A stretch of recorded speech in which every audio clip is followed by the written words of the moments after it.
Well, good afternoon. I'm Pedro Pizarro, CEO of Edison International, and I hope all of you are enjoying the EEI Leadership Summit. You know, our industry has such a strong history of responding to safety and security and reliability challenges, and we help each other out through mutual assistance and information sharing. We've had wildfires in my state, floods and natural disasters and storms across the country here recently, but now we're living through the global level natural event of COVID-19. And with that, nation state cyber actors present a very different kind of risk at the global level. Supply chain risk is not new, but in a lot of ways, 2020 has become the year that supply chain risks really burst into the national consciousness. And we saw the recent bulk power system executive order and the enforcement start of NERC CIP 13, the Cybersecurity Supply Chain Risk Management Reliability Standard. Those are two examples of vendor cyber risk mitigations underway. We are more and more dependent on the global supply chain to develop our industry's most critical components like SCADA systems, transformers, and more. And so this highlights the importance of addressing this risk to not only our individual companies, but to our national security. I know at our company, we've taken the stance that to protect our company, our employees, and our customers, we have to help our suppliers to strengthen their own defenses. And so we are all in this together. And the partnerships across companies and with the local and federal government, the cooperation with our third-party suppliers, these are critical, and they help us to continue to share best practices and lessons learned, and to support small and minority-owned businesses in our communities as well. So all of these actions help to strengthen our walls and defend our resources.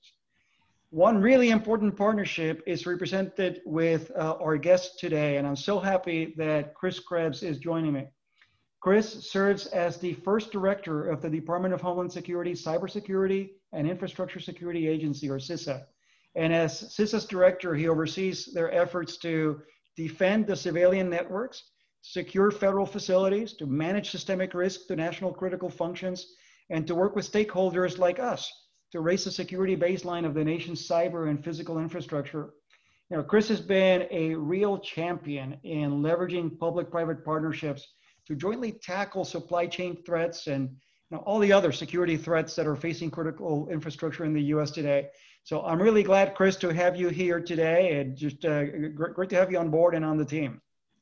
Hey, thanks, Pedro. Thanks for having me, and thanks to EEI for holding this event, allowing me to talk to your members. Absolutely. Well, Chris, let me just start with a kind of a broad question, and we think across the long span of its history. You know, Homeland Security is a relatively new federal department relative to other departments. And CISA is one of the newest parts of DHS. So why don't you tell our audience a bit about the creation of CISA and, you know, what your day-to-day job is like and how you've seen that change over the years? Yeah, so I think that's it's a good way to start this conversation. So DHS was created obviously in the wake of the September 11th attacks in 2001. Established about 17 years ago in 2003. At the time, the primary focus was on, countering terrorist threats to the homeland, and principally from a physical attack vector. At the time, cybersecurity was certainly a thing, but again, it was more about physical threats to the nation, and there was a function or an organization within the department that was focused on working with the critical infrastructure community and kind of orchestrating a national approach to critical infrastructure protection. In DHS, and at the time, the organization was, I can't even remember the various instantiations, but really focused on working across the federal government, working with our state and local partners and our private sector partners to understand risk and understand how we can develop mechanisms and initiatives and approaches that we can all work together on to drive down that risk. And over time, the cybersecurity threat increased because more things are getting connected. More organizations rely on information and communications technologies to conduct their daily business and conduct really their operations as well. So we're talking about the IT systems as well as the operational technology systems. I'm not quite sure there's a sector that understands it better than electricity. So again, as those cybersecurity threats increased, our responsibility in that role. And so what Congress did almost 2 years ago, our 2-year birthday is in November, They established the Cyber and Infrastructure Security Agency as a standalone operational agency within DHS, along the likes of FEMA and TSA, again, to be a purpose-built, cross-functional organization really designed to work with you, work with our private sector, state and local partners.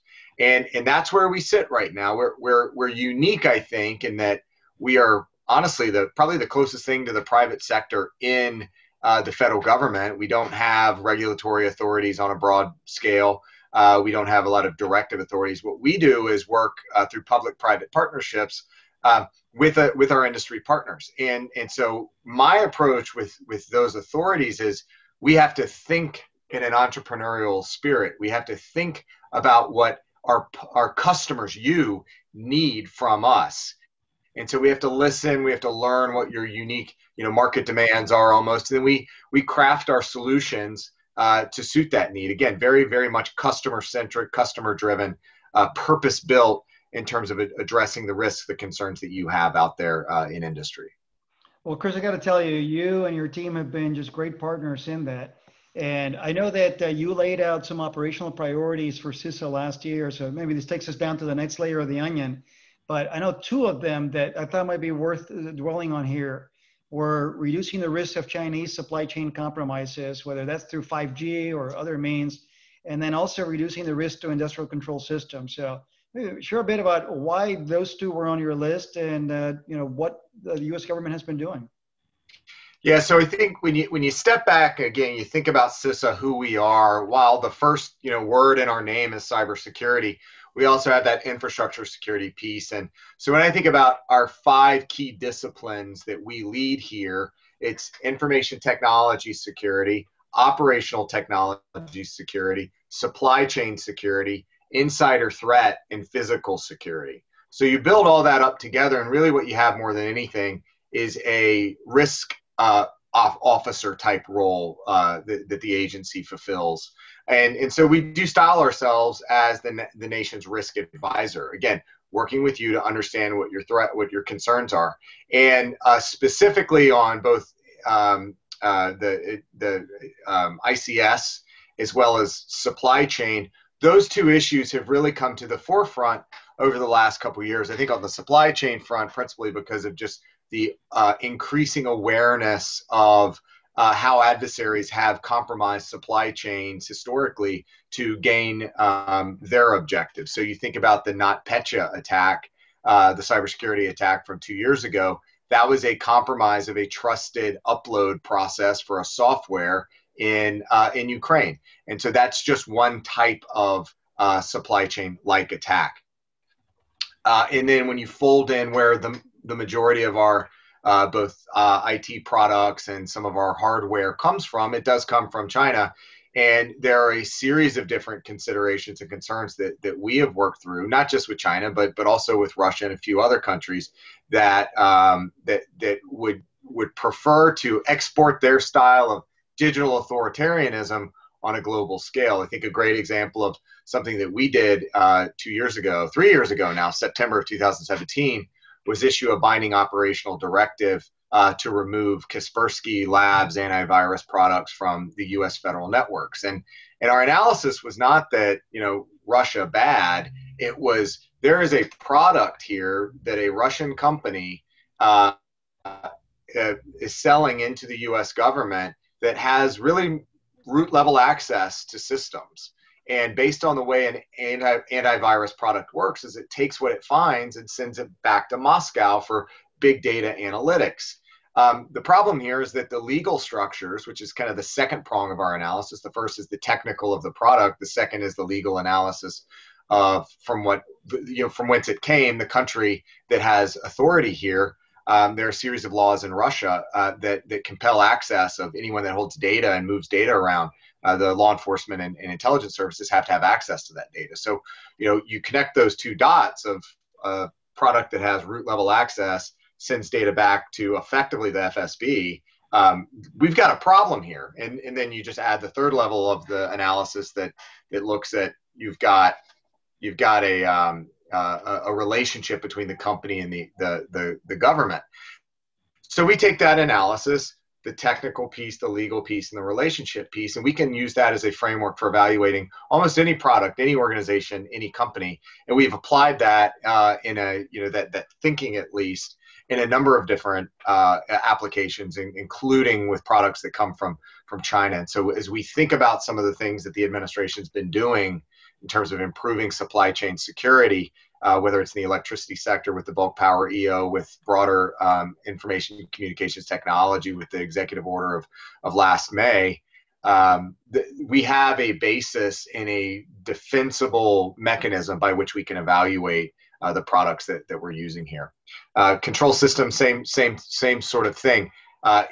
Control systems for me looking forward are probably the greatest area of opportunity for CISA and the industry to cooperate. It's a bit of a, from a vendor and deployment base, it's a bit of a smaller scale operation than the IT side.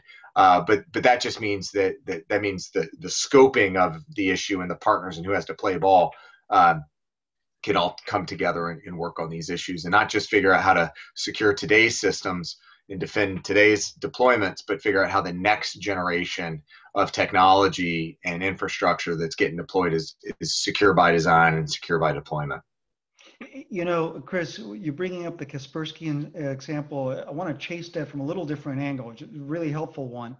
But, the core that you have, your office, in my view, being a front end, reaching out to industry broadly. It wasn't just our industry, right? Multiple industries across critical sectors. But you're also then working with the rest of the whole of government, and particularly on the intelligence community side, which includes DHS. In my view, a big part of this industry government coordination is the information sharing and making sure that those of us in the private sector side can get through you access to the unparalleled capabilities that the US government has for sharing, collecting, and then sharing information that then impacts critical infrastructure. I know that you guys have been working hard on this. It's also a big government and lots of agencies. So what kind of measures do you see the government as a whole taking to make that process better and quicker with more actionable information getting out there sooner? So I think this is a really insightful question, because what it does is, well, first off, let me describe what we've been doing for the last couple of years, and that's getting away from this almost monolithic approach to critical infrastructure where you have a sector that's defined by the companies. And instead, we're taking an approach where the critical infrastructure community is defined by the services and functions it provides. And so about a year and a half ago at this point, we released a national critical functions toolkit and list of functions that really does break down from a systemic risk perspective, completely agnostic to the individual companies, but the functions and services that the critical infrastructure community does. And then what we've been able to do is sit down with the intelligence community and say, here are the things that we care about. Here are the things that are important to ensuring that the economy, that national security, that public health and safety, that just the basic building blocks of our economy can continue on uninterrupted. And so that helps them then refine their collection process and their analytic process, because fundamentally the intelligence community is focused on things related to diplomacy, national security. They're not necessarily organically or inherently thinking about domestic infrastructure.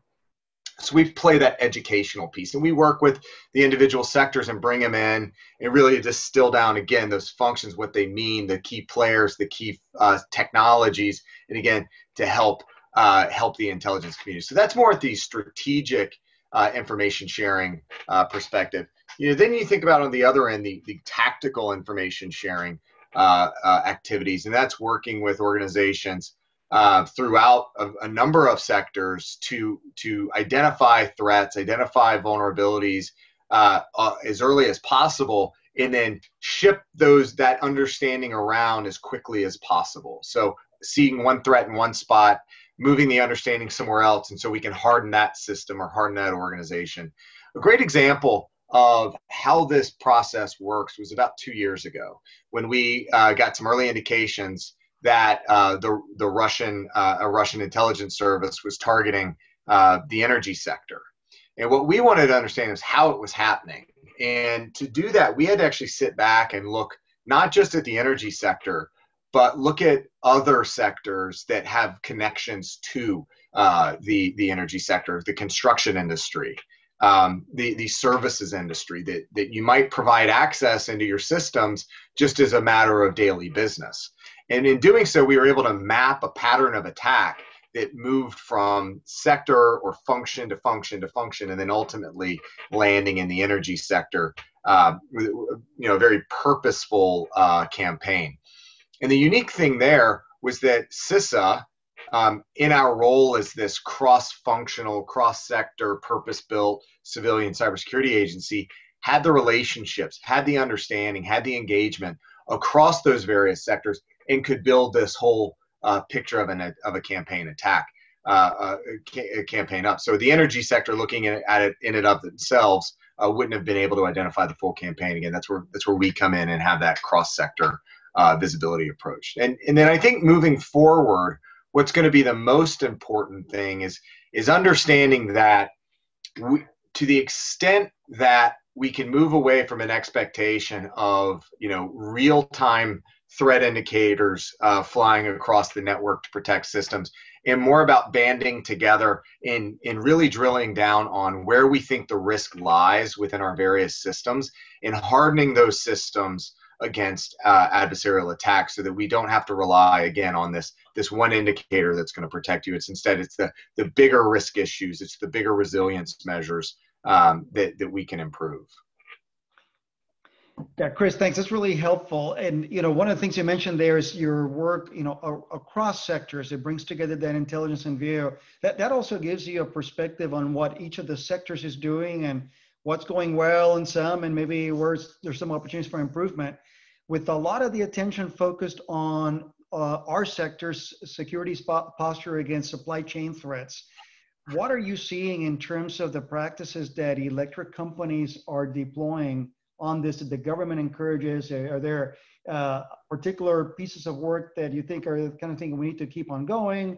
Are there places where you see gaps that we need to fill? And maybe to tee it up, I'll mention, I know you're aware of the effort called the Energy Cybersecurity Alliance that 9 of the largest utilities in the country, including Edison, have been engaged in, with 7 large manufacturers, all coming together to tackle supply chain risks. So, how do you view that and other measures that we're taking, and where do we need to, continue to step up our game?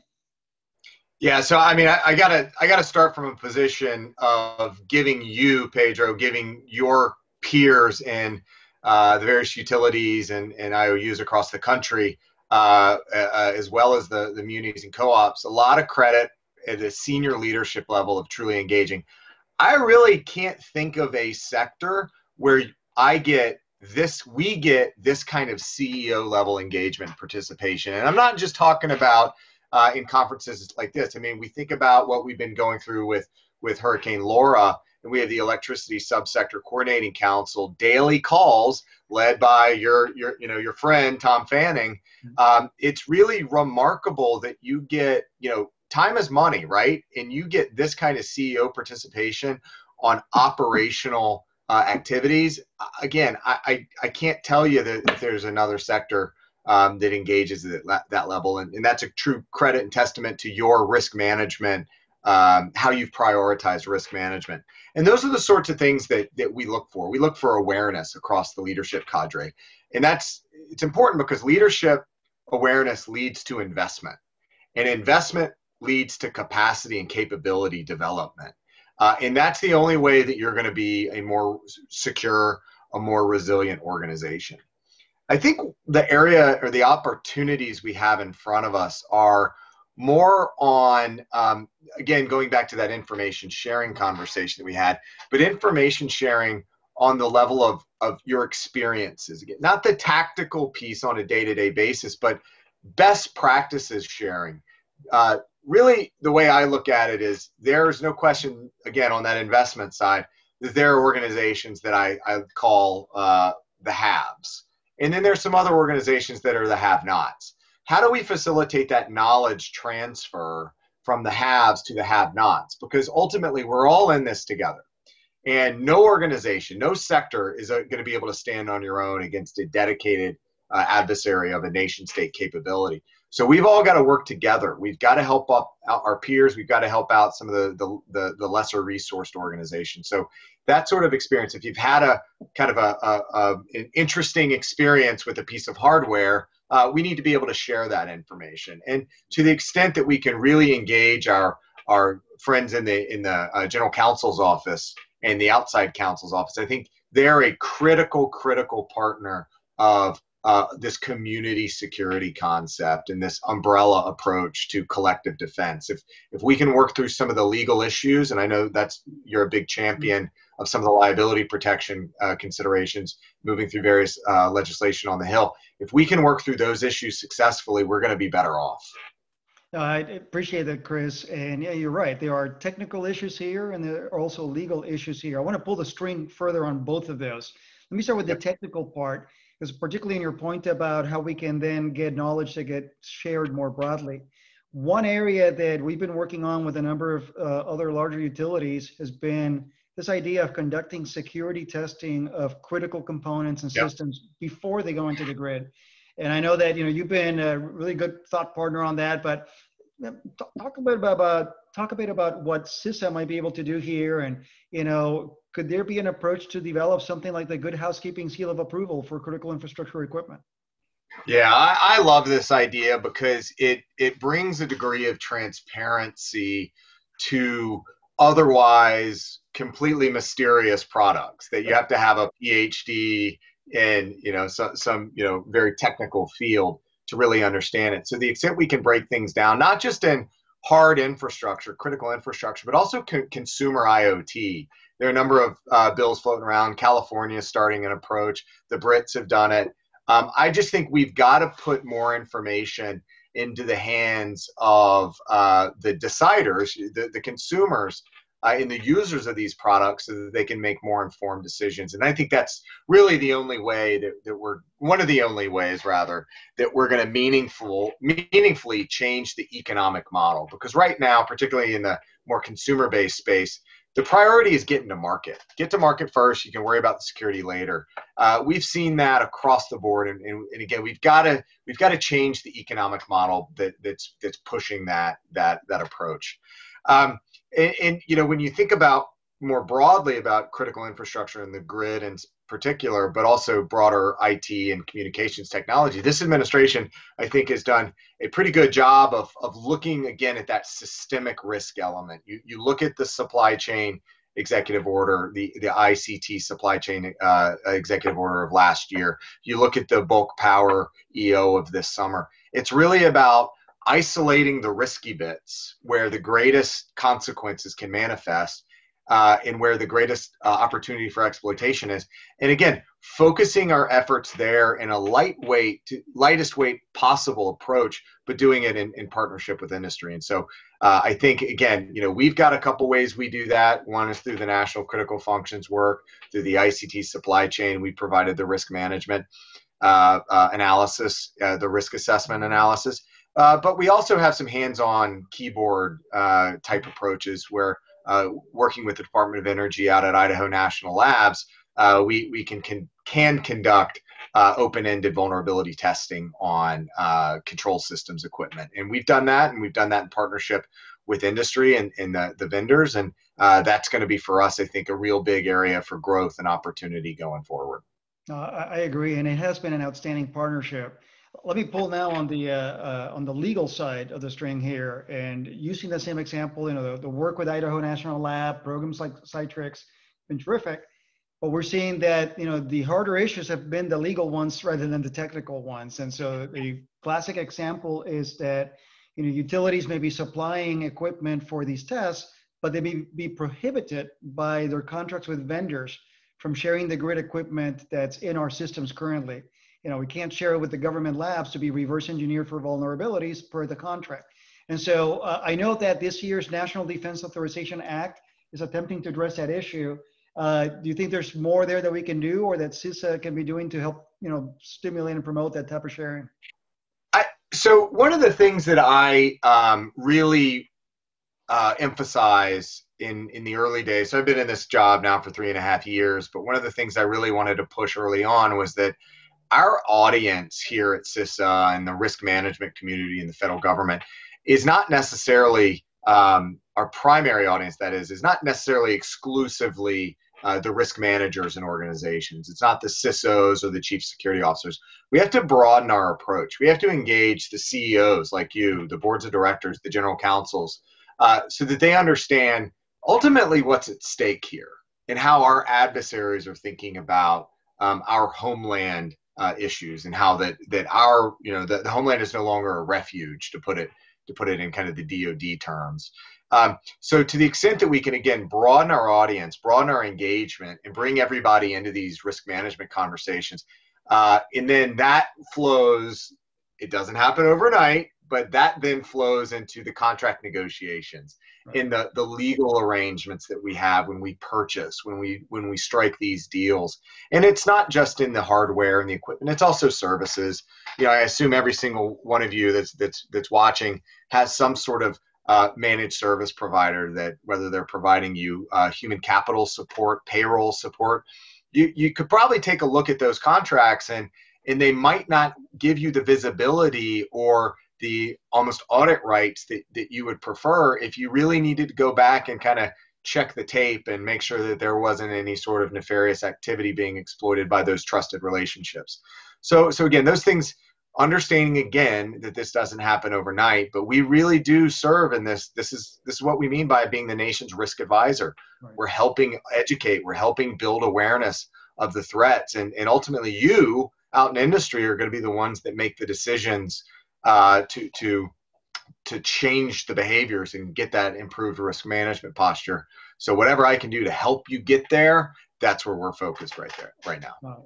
Thanks, Chris. And you certainly have been there to help, which we appreciate. And you mentioned earlier the Electricity Subsector Coordinating Council. So, I mean, it's great that we're both members, along with something like 30 of my CEO peers and a number of your peers across the whole of government. One of the topics at ESCC you mentioned also already, so you gave me the chance to get on my soapbox for a quick second, but it is this whole issue of liability protection, because that is another one of the big legal issues that I think we're all grappling with. And for the folks who are watching this, the quick version of that is that we recognize that utilities are being asked, and frankly have an obligation, to support government in the interest of national security. But sometimes that means government might be requesting utilities to do something that they might not have the authority to do otherwise, or that might create liability for us. And under current federal law, I don't think the agencies have had the ability to provide that liability protection. So I know that we've been working on the Hill on trying to get legislation that would enable the Secretary of Energy to afford that protection when a grid security emergency has been called. That's been an area I know where you've been very engaged, and lots of good discussion at ESCC. Any further thoughts though on how DHS specifically and CISA can help ensure that electric utilities never have to make a choice between national security and our other corporate responsibilities? Yeah, for us, it's all about getting you the information you need, putting you in a position from an operational posture to be successful in managing risk to your networks, to your customers, but also being part of this national security team. So we continue to work with the Congress on various bits and pieces of legislation. I think there's some, as we talked about earlier, in the National Defense Authorization Act. And so we'll continue to work with you guys on that, and hopefully we get something that's meaningful and helpful across the finish line. All fingers crossed on this one. Well, yeah. Let me shift to a little different topic, or related. Obviously, security driving supply chain threats is one of the key issues we're tracking here. Or also, as utilities have to deal with just the full range of threats, whether they're man-made or natural. Sure. And nature has given us a really interesting one here over the last, I've lost track now, 9 months, 10 months with COVID-19 and the pandemic.